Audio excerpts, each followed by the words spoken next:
Olá pessoal, hoje eu vou estar fazendo com vocês a correção da avaliação diagnóstica que vocês fizeram, certo? A número 1 vai estar falando de porcentagem, então ela está falando assim: Marcos realizou uma compra de R$ 370, chegando ao caixa lhe foi oferecido um desconto de 10% sobre o valor da compra. Então qual o valor do desconto? Então a compra era de R$ 370, certo? R$ 370.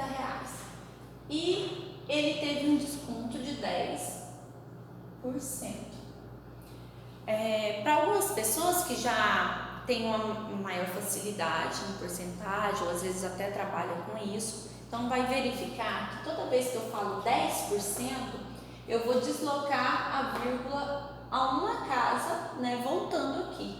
Então daria 37. Para quem não consegue visualizar dessa forma, então eu posso usar a multiplicação como eu já tinha explicado para vocês. Então eu vou colocar 370 vezes 10.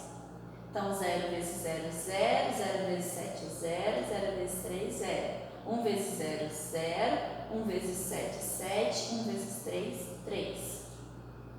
Então 0, 0 mais 0, 0, 7 mais 0, 7, 3. Lembrando que, como é porcentagem, então vou dividir por 100, então sobrou 37. Então 37 foi o valor do desconto, certo? Na número 2, está falando assim que uma empresa ela produziu 5.720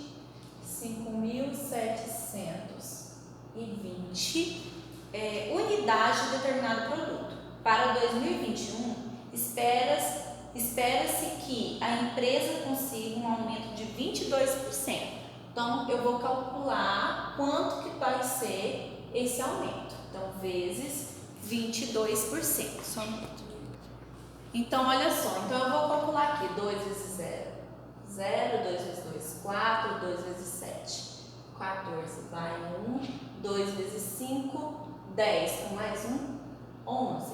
Mesma coisa. 2 vezes 0, 0. 2 vezes 2, 4. 2 vezes 7, 14. Vai 1. 2 vezes 5, 10. Com mais 1, 11.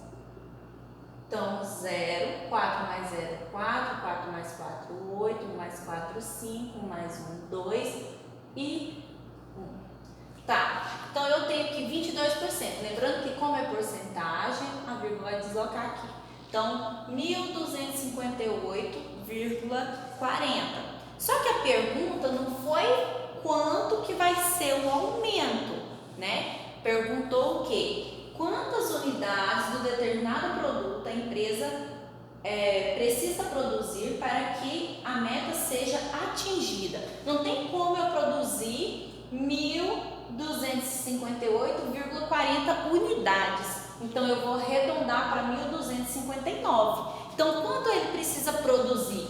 A quantidade que já tinha, 5.720 mais 1.259, porque não tem como eu produzir uma unidade pela metade.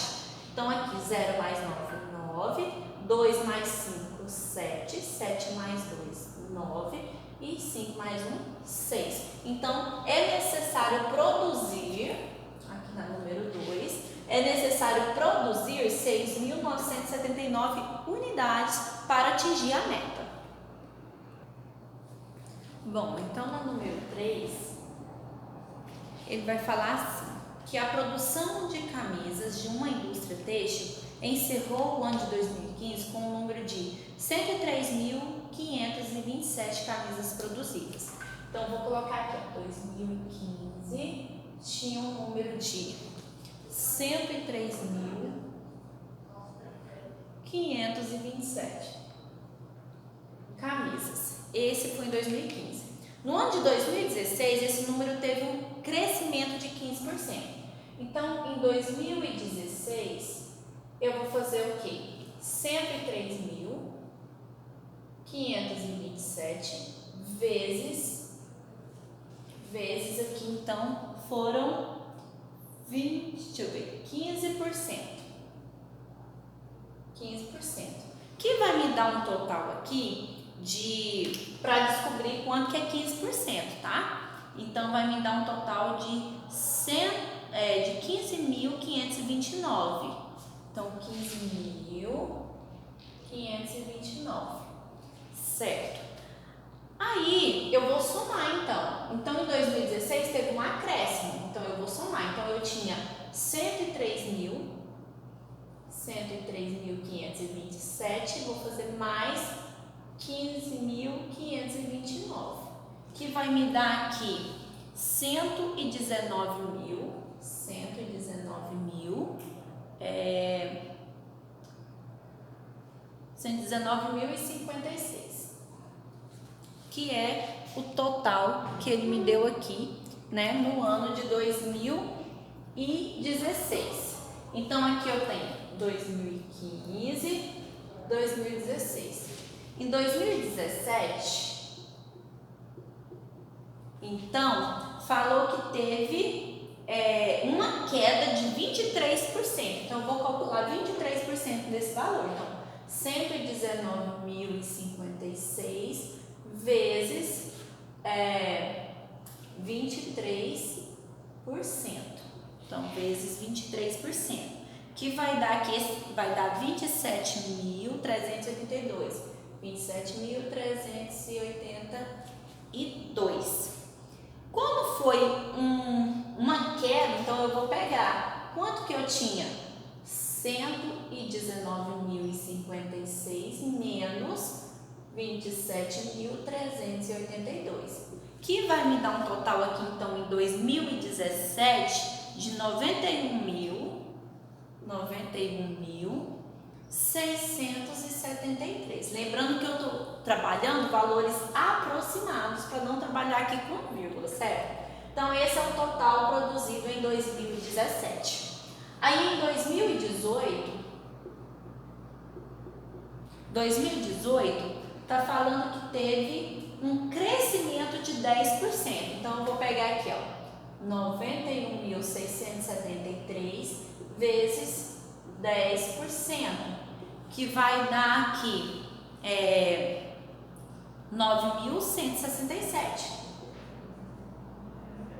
9.167 aproximado. Como foi um crescimento, então eu vou pegar 91.673, que era o valor que eu tinha, mais, porque foi crescimento, 9.167.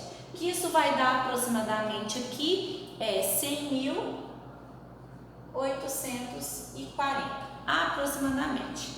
Agora, o que ele pediu aqui para a gente analisar? Qual que é a alternativa correta? Então, a alternativa A está falando assim: a empresa terminou o ano de 2018 com uma produção inferior a 2015. Então, em 2015 a gente tinha 103.527, em 2018 100.840. Então, essa está correta, né? Que em 2018 terminou o ano com uma produção inferior a 2015. Então, que a alternativa correta seria a A mesmo, né? Aqui na número 4, pediu para determinar, né, qual que é a fração que representa essa dízima periódica. Então, a gente tem aqui, qual que é o número que está repetindo? 5. 5 tem quantos algarismos? 1. Então, vai ficar 9 aqui. Então, essa seria a resposta. Na número 5, a gente tem o número 0,081, certo? Então, qual o número que está repetindo? 81. Quantos algarismos ele tem? 2, então vou colocar 2 noves. Ah, professora, mas tem antes do período tem um número aqui, que é o 0. O 0 ele é composto por um algarismo, então eu vou acrescentar um 0 aqui. Então, 81 sobre 990.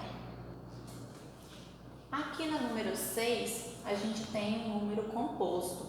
Então, eu vou separar a minha dízima. O que está repetindo aqui?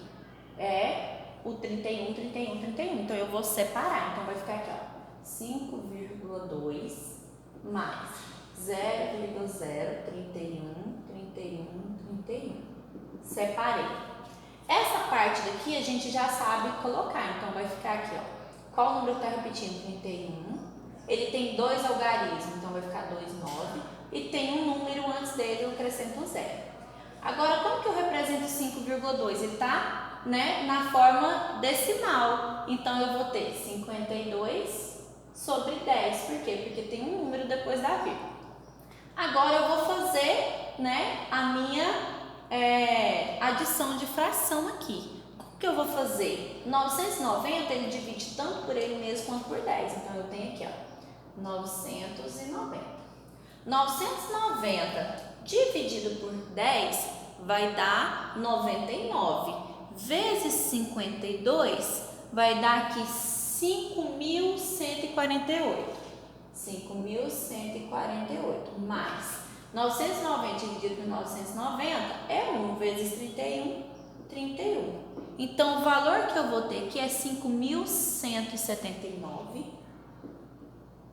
sobre 990. A número 7 é questão de probabilidade, está dizendo assim: um dado de 6 faces, numerado de 1 a 6, é lançado de maneira aleatória. Deseja-se que ele caia com uma face de valor 4 ou maior voltada para cima. Então, quantos números é igual ou maior a 4 que a gente tem? A gente tem no dado. Então, tem o 4, o 5 e o 6. Então, temos 3 números. Então, temos 3 números que atendem a condição. E qual que é o número total, né, de algarismos, de números que tem no dado? 6. Ah, professora, não tinha essa opção. É porque precisa simplificar, então. Então, dá para simplificar por 3. Então, 3 dividido por 3, 1. 6 dividido por 3, 2. Então, era meio. Na número 7, ou número 8. Número 8 está dizendo assim: em uma urna são colocadas 7 bolas azuis e 5 bolas vermelhas. Retiram-se 2 bolas da urna sem reposição. A primeira é azul, a segunda vermelha. Deseja-se que a terceira bola também seja vermelha. Qual que é a probabilidade de, ao retirar a terceira bola da urna, ela seja vermelha? Então, olha só, quantas bolas vermelhas a gente tinha? Tinha 5 bolas vermelhas. A segunda que tirou era vermelha, então restaram 4 bolas dentro vermelhas, né? Restaram 4 bolas vermelhas na urna. E o total de bolas, se já tinham sido tiradas 2 e eram 7 azuis e 5 vermelhas, então tinha um total de 12, mas já tinham sido tiradas 2, então tem um total de 10. Ah, professora, também não tem essa opção, então eu vou simplificar por quanto? Por 2. 4 dividido por 2, 2. 10 dividido por 2, 5. Então, a gente tem essa solução. Número 9.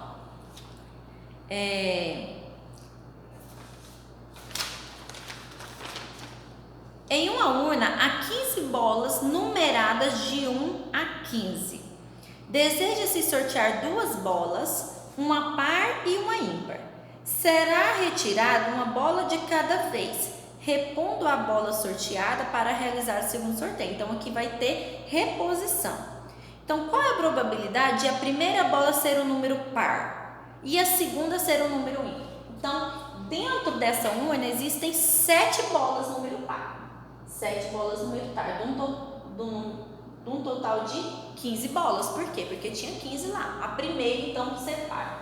Vou multiplicar pela probabilidade de ser ímpar, que são 8 bolas número ímpar. Como tirou a primeira, mas voltou ela para lá, porque teve reposição, então temos um total de 15 também. Se fosse sem reposição, aí ia ser 14, mas é com reposição, então continua 15. Então, eu tenho 7 vezes 8, 56. 15 vezes 15, 225. Então, essa é a nossa probabilidade de primeiro sair uma bola par e depois uma bola ímpar. Na número 10. A número 10, nós temos 2 triângulos. Aqui nós temos dois triângulos. Esses triângulos está falando que, de acordo com as informações presentes na imagem, eles são semelhantes segundo qual caso. Então, a gente tem um lado, um ângulo e outro lado. Então, lado, ângulo, lado, né? Lado, ângulo, lado. Esse é o caso de semelhança. Aqui na número 11, está falando, assinale a alternativa que apresenta razão de proporção entre os triângulos.